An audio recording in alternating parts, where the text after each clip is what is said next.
Folks, welcome into That Betting Show for January 18th, 2019. It is a Friday. Welcome into the show. He's Teddy Savransky. Give him a follow on Twitter at Teddy_covers. I'm Donnie Seymour. Give me a follow on Twitter at RightSideBP. It is a football Friday here at SportsbookReview.com. This is That Betting Show, your one-stop shop for all your sports betting needs, designed to give you all the information you need in 20 minutes or less. Teddy, let's not waste any longer here and get after it. Hot topic of the day. No LeBron? No problem? Double-digit underdog? Let's get that big winning ticket. Big night in the NBA last night, Teddy, starting with those Los Angeles Lakers getting after a shooting performance by Russell Westbrook that didn't exactly help them, did it? Well, Westbrook, 7 of 30, although he did get whistled and hit all 3 free throws to send the game into overtime on what the refs called after the game a non-foul. They said it was a wrong call. Didn't matter in the end, as the Lakers ended up getting the money, plus 430 on the money line in that ball game. But hey, LeBron's out. We got to talk Kyle Kuzma here, because this is a guy who is developing into a legitimate NBA star. And out here on the West Coast, we saw him. We saw him in the Pac-12 for Utah. The guy was a monster. I did not anticipate this level of success at the NBA level. He's had it right now. Kuzma, good enough to carry the Lakers without LeBron to a win in Oklahoma City. That's an impressive victory for the Lakers, a team that I continue to expect to be among the Final Four in the Western Conference when all is said and done this spring. Yep, getting those young kids some experience. Hopefully that's going to help down the stretch for the Los Angeles Lakers. Good for NBA ratings as well, Teddy, is when LeBron and the Lakers are good. So we'll see how that shows up over the rest of the winter. You know what's always funny? Because last night you saw the three-point shot there. Now, it didn't actually affect the game, since the Lakers should have won the game. It shouldn't have been the foul call there, and did pull it out in overtime. I always get a kick out of Teddy. In the NFL, you know what's great about, you take the loss, or if you had a point spread loser on Sunday, you're upset. But doesn't it always make you feel better where the NFL mails the letter to the head coach and said, you know what? I know you might get fired because you might not make the playoffs over this, but we did miss 3 or 4 calls that would have helped you win that game. Always a good one in the business, right, Teddy? Well, the bottom line is they should be doing it. Even though it doesn't do anybody any good after the fact, at least it's just like we do, okay? I do the same thing, win or lose, all right? I'm A, accountable for my wins and losses, and B, I expect to learn something from just about every bet that I make. So after the bets are done, oh, geez, I shouldn't have done this, I shouldn't have done that. Let's I write down, well, hey, this is, and that process is a good process. So even though it's frustrating for fans to say, yeah, well, our bettors, oh, they screwed up the call and it cost me a bet, it screwed up a call, it cost my team a win, it's still good for the sport and good for the process. So it is what it is. Better than nothing, but pretty close to nothing. Yep. Talking about being held accountable, Teddy, let's head down to that great state of Florida, where the Jacksonville Jaguars holding Leonard Fournette's feet a little bit to the fire. What better way to get started into the new year than your employer saying, hey, you had $7.1 million in guarantees coming to you. We're going to take that away. Hope no hard feelings there, and you'll come back and work well. This is setting up for a showdown here, which either A, is going to get Leonard Fournette cut, moved on from. I can't imagine after last year and the turmoil and the way Tom Coughlin reacted that this is going to work long-term. I don't think Leonard Fournette is made for Jacksonville. We'll see which team he might be on next year when it starts, but not nice. Even though Doug Marrone actually said, hey, we're in a really good spot here, even though I told the guy he's probably not going to get paid all that he's worth in the next couple of years. Talk about this one, Teddy. Is this a lasting relationship in Jacksonville? If I'm the Jags and I have any running back on the roster that I owe $71.1 million guarantee to, I'm going to try to cut that guy and not have to pay that money. Of course, running backs are worthless at the NFL level. Who's been the best running back in the playoffs? The best running back over the last month in the C.J. NFL. Anderson's been the best player for last 3 weeks. C.J. Anderson. Yep. Sitting on the waiver wire. Nobody wanted him. Running backs are not anyone that you're going to say, oh, let's load up, let's back up the dump truck and give this guy guaranteed money. Leonard Fournette, in my mind, when he left the bench and really essentially cost them the game at Buffalo, and not they were going anywhere anyway, but Leonard Fournette cost them the game there. They were going to win that game. They ended up losing. It was good for my bankroll, but bye-bye, Leonard. We'll see you somewhere on a veteran's minimum next year, making $500,000 instead of $7.1 million. So, Teddy, what are you saying? Le'Veon Bell, $40 million guaranteed, not a smart move for one of these teams to make in the offseason? Hey, how'd the Steelers do with it? Was the difference between Le'Veon Bell and James Conner the difference between Pittsburgh making the playoffs and not making the playoffs this year? No. I would say no. Even Jalen Samuels had some good games in there, Teddy, down the stretch when Connor even got hurt in those games. Yeah. Yep. So certainly, excellent. We'll take a look in the offseason. But, running backs, a little bit lower. Should be fun. We're going to go over, again, this is Football Friday here on the channels at sportsbookreview.com. We're going to take a look at some line movements just a few moments, go over those 2 conference championship games. If you haven't done so yet, people, give us a follow on Twitter at SBR Sports Picks. Subscribe to us on YouTube. I'll say it every single time. It's easy. You don't even have to remember. I forget a lot of things in life. But you know what? When YouTube gives me the notification that betting show is going live, if I wasn't on the show, I'd be checking right in as well. Same as Teddy, SBRodds.com for all your shifting line movements, which we're going to go over in just a few moments here. But there was some stuff going on last night, Teddy, in basketball. We reviewed the game yesterday. Michigan State pulls out a nice win in Lincoln, Nebraska. Cassius Winston drops 29 points in Lincoln to help the Michigan State Spartans improve to 7-0 in Big Ten play. Something had to give in this one, Teddy. And Michigan, wire-to-wire close, pulls it out, gets the win and cover on the road there in Lincoln. Yeah, I mean, Sparty's looking really good right about now. Really good right about now. The betting public was on him last night. The wise guys were on him last night. And frankly, I'm not all that frustrated, even though I lean Nebraska today. Did not pull the trigger on the Huskers. And I don't mind if Nebraska loses in fact, I hope they lose every TV game that they play, every big national hype TV game they play, because this team is a giant moneymaker. And when you see them on TV losing to Spartans, guess what? They'll hold that value, just like they've done for the last 2 years. Nebraska, even after last night's loss, still the single best point spread team in basketball since the start of the 2017 and 18 campaign. And the fact that they lost last night helps keep that value moving forward. I don't take anything away from the Huskers for losing that game. Now, Michigan State looks pretty darn good right now.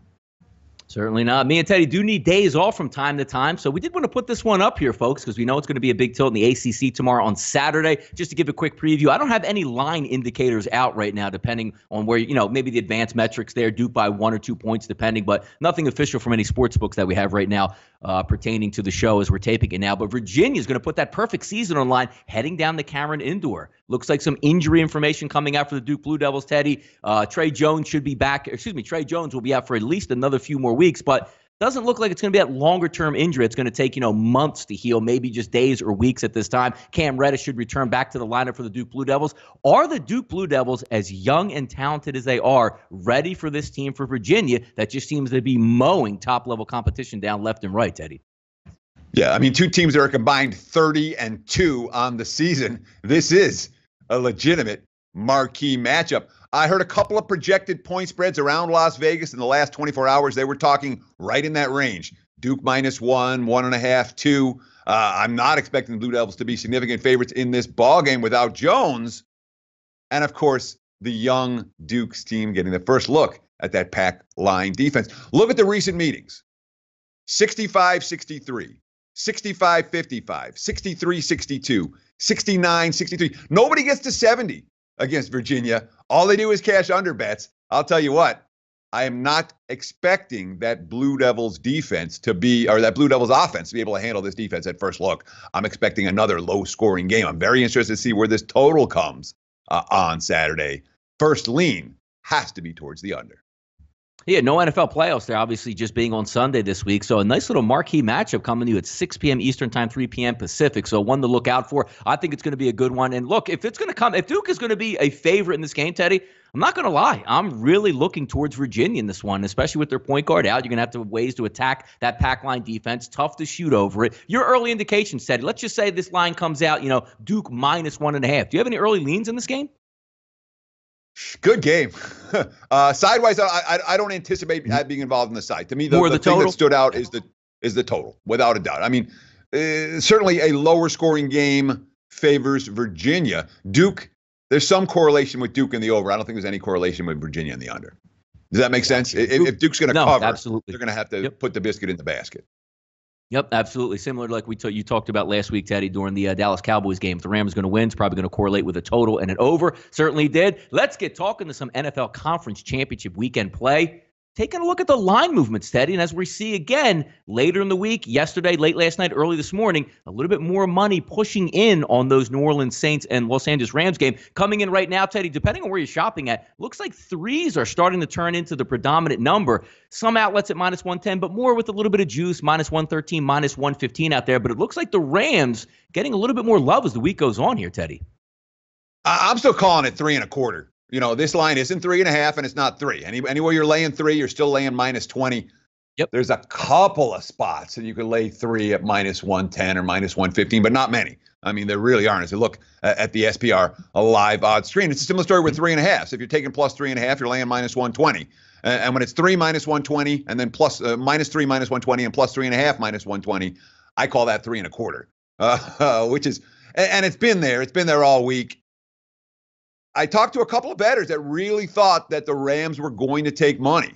Guys that know the NFL market as well as I do. We had a little discussion early in the week, and they're like, if this Rams team, it's going to be Rams. That the Saints, my apologies, I don't get the Saints were going to take money, that the Saints would close 3.5 or 4.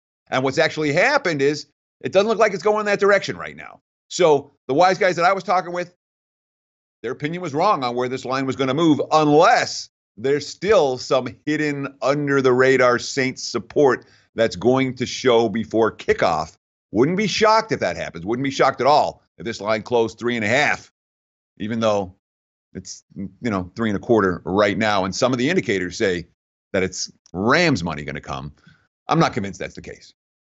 And a lot of fun here. We're going to talk about in just a few moments and break these games down. But taking a look at one line movement that's always going to be interesting here is that New England, Kansas City. We've been factoring this all week. And it looks like, Teddy, from the start of the week, when we're supposed to be 0 degrees, it's slowly inched up. Now, look, it's not going to be bathing weather out there. We're laying out on a beach. It's still going to be around 30 degrees at kick. And, of course, it is a night game. So one would think once the sun goes down, it does get a little bit cooler. But now we're not looking at those Arctic blast temperatures, and we'll be right around freezing. And look at the impact of the over-under, Teddy. Even as this morning when I was punching it up, 55.5, now they've disappeared. It's 56 completely across the board. So some interesting line movement as this week's going on, directly looking at the actual temperature itself. Yeah, it feels like the whole line movement for the Patriots and Chiefs has been about the weather forecast. Yep. When it's supposed to be 5 degrees as the high, 2 high-octane passing offenses aren't necessarily going to be able to move the football as well as they have. Now we're talking about the temperatures I saw today. The forecast was like 27 for kickoff or 20 and in the mid-20s at night. And, yeah, that's still cold. In Vegas, I mean, you know me, I'm soft as I can get, man. I can't handle that. But the actual football players, it's not as dramatic. And what we're seeing because of the result, the betting markets seem to think the cold weather was going to hurt that Kansas City high-octane offense.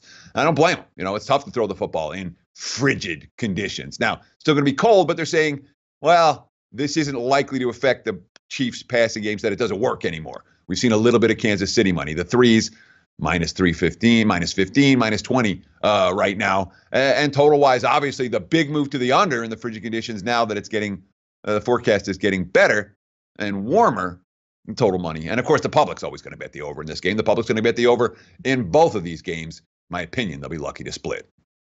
Yeah, no, it's still cold because, I had the full Philadelphia Eagles games, or even walking the dog when it's 30 degrees or less. I look like the Michelin man going to those games. So don't tell me about the cold in 30. Hey, it's 30. They'll be fine out there whipping around. It's still going to be cold for these guys and will be interesting to watch. Even tomorrow, some of those line movements, we'll get those latest updates. Also, Teddy did see a nice picture, which, look, NFL stadiums, they're state of the art. They're going to make everything as good as possible for the players and the conditions. They did resod the field between the numbers and on the sideline. So it does look good, but sometimes looks can be deceiving. We'll see how that plays out there. Watch what you bet, Teddy. 3 games on the docket, 2 NFL, 1 in the NBA, and for good reason. The Warriors, can they keep the good times rolling as they head down into the Staples Center to take on the Los Angeles Clippers? Teddy, the angriest man in sports, or at least, thought of that way. DeMarcus Cousins upgraded to probable tonight. Let's talk about some of these game conditions here. Clippers getting 7 points, total of 241.5, money line split minus 280, plus 240. Warriors coming in red hot, averaging 118 points a game on the season. Do the good winning ways continue here, Teddy, in the Sunshine State? The adjustment and transition to the DeMarcus Cousins era in Golden State will be problematic. I'm telling you that flat out. This team is not going to click on all cylinders immediately with Cousins on the floor. He hasn't been there for the practice times. He hasn't had in the preseason. They haven't had the chance to acclimate to a guy who has the potential to be a monster for them, but it will be a process. This isn't not a flip the switch situation for the Warriors right now. And the rest of the regular season for Golden State is all about, they're not worried about being the number one seed. They're not worrying about covering points, but they're worrying about getting acclimated and getting ready for one more great post-season run. And this is a pick your poison kind of game for me, because look, the Warriors haven't just been bad against the spread. They've been miserable against the spread. My numbers show 7, 21, and 1 against the spread when they're not laying doubles. They're 12-4 when they're laying double digits. They're destroying teams when they're supposed to destroy teams. But in every game where they're not laying double digits, they've been a 25% ATS proposition over a half a season. So we're not talking about a short, it is for the long-term guys, it's a short sample size, but it's not a short sample size. We're talking about a full half of the campaign at 25% ATS. But I said it's a pick your poison game because the Clippers stink right now too. They're 0-3 on their current homestand. They've been favored twice and lost those games straight up. 9-14 straight up their last 23. And it's not like they've been stepping up in class over and over and over again. They were favored in 15 of those ball games, only won 9 straight up. They are not playing their best basketball right now. So 2 teams I don't trust right now equals an easy pass for me. Starting Sunday, Conference Championship weekend kicks off. First game on the docket, Teddy, the Saints and the Rams. And the Saints coming in as a 3-point favorite at home. Always tough to beat Drew Brees in the big games at home. There's no question about it. But laying a -3. Looks like about -115 at most outlets out there, 56.5 as the over-under. Not a single injury reported. I mean, we do know Cooper Kupp's out for the Rams, but not a single injury reported for the active lineup coming in this week, which is definitely a boost and a benefit for the Rams. Last time around, we did see, Cooper Kupp was in the game versus the New Orleans Saints. Aqib Talib missed the game, but there are some other ulterior sides on this that we could take a look at as well. Keith Kirkwood, who caught a touchdown pass, Teddy, last week versus the Philadelphia Eagles, looks like he's going to miss this game. The one thing early in the season, because I was real high on the Saints offense, still am, still a good offense, don't get me wrong, great quarterback, great play caller. They're at home. They're going to have some advantages in this game. But they were wiping the field with a lot of teams. And after that Dallas loss, Teddy, 13-10, we're talking about going to Tampa Bay. Yes, on paper, they won by 14 points, but they were down in the second half of that game. Went to Carolina, down most of that game, ended up winning 12-9. Pittsburgh, 31-28, losing to Carolina. Now, they lost to Carolina when most backups were in the game. But even last week to the Philadelphia Eagles at home, down 14-0 to get that game started. Are we seeing the Saints leaking a little bit of oil and showing their vulnerability? Or is this going to be something that they can very easily fix and get out and underway in maybe a higher scoring game with the Rams here? Very easily fix? No. That being said, the Saints won last week. That's what they were supposed to. They didn't cover, and the Rams did. Therefore, the betting bandwagon on the Rams is greater than the betting bandwagon on the Saints right now. It's just that simple. Teams off a cover. Everyone that bet them last week is ready to bet them again. Teams off a non-covering win, and the Saints, the only team in the playoffs to do that so far. Well, the guys that bet them last week aren't quite as excited to get back to the betting window with a squad that didn't look quite as good. I thought the Saints did something last week that was impressive as anything I've seen any team do all year. And that was that 11 minutes and 58-second drive where they overcame 4 offensive penalties to get the ball into the end zone. That was an impressive drive. That was a championship-level drive when you're able to overcome adversity, overcome mistakes, and put the biscuit in the basket. Of all the drives of any team last weekend, that Saints drive to me was the most impressive one of the bunch. All that being said, that's also an under-team drive. Well, this high octane. Remember, people are still talking about the 45-35 and shootout and all of that. If you've watched these 2 offenses over the course of the last, not just a couple of weeks, it's really been since Thanksgiving for the Rams and for the Saints. Run first, run often. Use the passing game as a complement to the run, not the other way around. The big plays haven't been there for either of these 2 offenses. It's been dink and dunk, dink and dunk. If this turns into a big play fest, I'm screwed because I got under in my pocket. But I'm anticipating another type of game where it's dink and dunk for both of these squads offensively and a run-first game plan that bodes well for under-bettors a lot more than over-bettors. Yeah, I tend to agree with you on that, Teddy. You're looking at two really good running backs, crank up the running game. What's the best way to keep that crowd out of it and not involved? Slow down the game. Keep Drew Brees off the field. If you start turning that into an arcade game down there, that crowd gets into it, and it's going to make it a whole lot harder, as they saw last time they went down to the Dome. Second game, Kansas City, temperatures are rising, and so is the over-under, as we just pointed out, up to 56 at most outlets here. But one thing that's not changing too much is the actual game itself, sidewise, -3, depending on where you're shopping at out there. -120, -110s are still out there. We'll see how that comes down or certainly changes. Eric Berry now upgraded to probable. Duvernay Tardif, the offensive lineman who was a starter for Kansas City. Not sure if he's going to start this weekend, but he'll be back at least for some depth perspective. Also, in the last game that they played in New England, Justin Houston was not in that football game, the pass rusher for the Kansas City Chiefs. He will be playing in this one. A red moon expected for Kansas City. Will Andy Reid be punching another ticket, or I should say his second ticket, to the Super Bowl? Or is it going to be that calm before the storm where Bill Belichick says, look, no matter where this game's being played, how cold it's going to be, we will be there and show up. Should be a good one, Teddy, out in Arrowhead this weekend. So you're a Philly guy. You remember what happens to Andy Reid this week, right? I do. We've been through Andy many Reid times. with extra time to prepare. That first round game, he's great. Andy Reid, historically, in the championship games, has not been quite as good. And any Eagles fan will tell you that. They remember how they kept getting to the championship game and losing in the Donovan McNabb era, with the lone exception of the one Super Bowl trip. I keep hearing Eric Berry's name talking like he's going to be a factor in this game. Eric Berry hasn't played all year. Okay, I'm not convinced. He may be active. He may get on the field for a couple of plays. Come on, Teddy. They're saying on that defense, Teddy, they're saying on that defense over there right now, saying, look, Eric Berry's back. We're a completely different defense. Are you buying? Come on, Teddy. Buy into it. Buy into the hype. Well, that's the handicap. In my mind, that's exactly the handicap for this game. Okay? It's really simple. It's a matter of, do you believe that the Chiefs' defense is any good? All right, the Chiefs' defense, 17 points per game less at home than on the highway. Amazing. Okay, yes. Significant home road dichotomy. Chiefs defense, you can make an argument that their last two games, week 17 against Oakland and the divisional round game against Indy last week, were their two best games of the season. Yep. Mm-hmm. If that Kansas City defense is any good, they merit this point spread. No question they merit this point spread. If that KC defense is not any good, and the last couple of games are the fraudulent and a mirage, the Patriots will win. Flat out. They'll win straight up. Obviously, bet against us hashtag trending on Twitter, which is a lot of fun to see the players using the word bet. I love it conceptually, big time, because this is something obviously that couldn't have been done even a year ago. And now there's this bet against us trending, which I love. If you're making a case for New England, it's A, that Chiefs defense isn't any good, and B, we've been here before. We know how to win these type of games. You're making a case for Kansas City. And the other case for New England is very real. When you remember back to that first meeting, 43-40 final, the Chiefs had two broken coverage big play touchdowns, one to Hill, one to Hunt.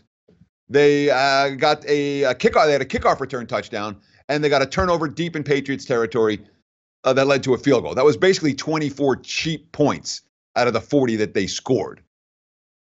Does that happen a second time? Did they get those type of big plays against the Patriots defense? That's clearly going to determine what happens on Sunday. If they get the big plays, KC's going to win this game, especially if their defense steps up. If they don't, and the defense, what we've seen the last couple of weeks, a mirage, the Patriots will not only beat them, they might wipe the field with them. Yeah, the new as opposed to Patrick Mahomes versus the nostalgia and Tom Brady should be a fun one to get after. And you're right. Bill Belichick's had Andy Reid's number over the years. We'll see if that pertains to Sunday, but still a lot of movement going on. Always check out at sportsbookreview.com for all the latest updates. Teddy, off the mic. Oh, my God. Can you believe it? How can an NFL player just get his first tattoo in an offseason, which might be a little bit of a turmoil down in Carolina? We're talking about Cam Newton flying to New York City to get a 500 tattoo, and people are losing their minds. And the owner even checking in now saying, hey, it wouldn't really be that bad if maybe he even takes the entire year off to heal up his shoulder. The wild, silly season already underway, Teddy. But look, now look, does this come? Look, let's just say 7.5 is the over-under, 8 for the Carolina Panthers next year. Getting a tattoo help that total or hurt that total, Teddy? When you have media reports and multiple media reports talking about a player getting a tattoo in the offseason, That's when you know you have too many writers on staff because that ain't news. This is not news. It has nothing to do with anything. And yet people, they got to have content every day, got to have content. Luckily, Donnie, you and I do a betting show. There's always stuff to talk about. And we don't have to talk about crap like this, except for when the mainstream media brings it up and you can't get away from it. But of all the things that are in the news this week, Cam Newton's tattoo, find another article to click. Maybe you can make some money off of that. Tabloid fodder, not anything. Exactly. I mean, yeah, there's nothing. Exactly. What was the tattoo of? What we can, I don't know. See, that's even the better part is now, like the artist wouldn't say what it was. Cam won't say what it was. And then we'll just have to float around and we'll have to take pictures of his hand throughout the entire offseason, right? I'm so fascinated. Please, give me close-ups. Yep. Yeah. One to look forward there. I think the moral of the story here with that betting show and this one is don't get tattooed by your bookie as opposed to getting tattooed on your hand. And that's where we can leave it on the show today. January 18th, Conference Championship Weekend. That betting show, one-stop shop for all your sports betting needs here at sportsbookreview.com. Another week in the books. On Monday, we'll be able to talk to Mayhem. Hopefully you added to your bankroll this weekend by winning those few football games. He's Teddy Safransky. Again, give him a follow at Teddy_covers. I'm Donnie Seymour at RightSide VP. Thanks for tuning into that betting show. We'll be back on Monday after Conference Championship Sunday. Take care, folks.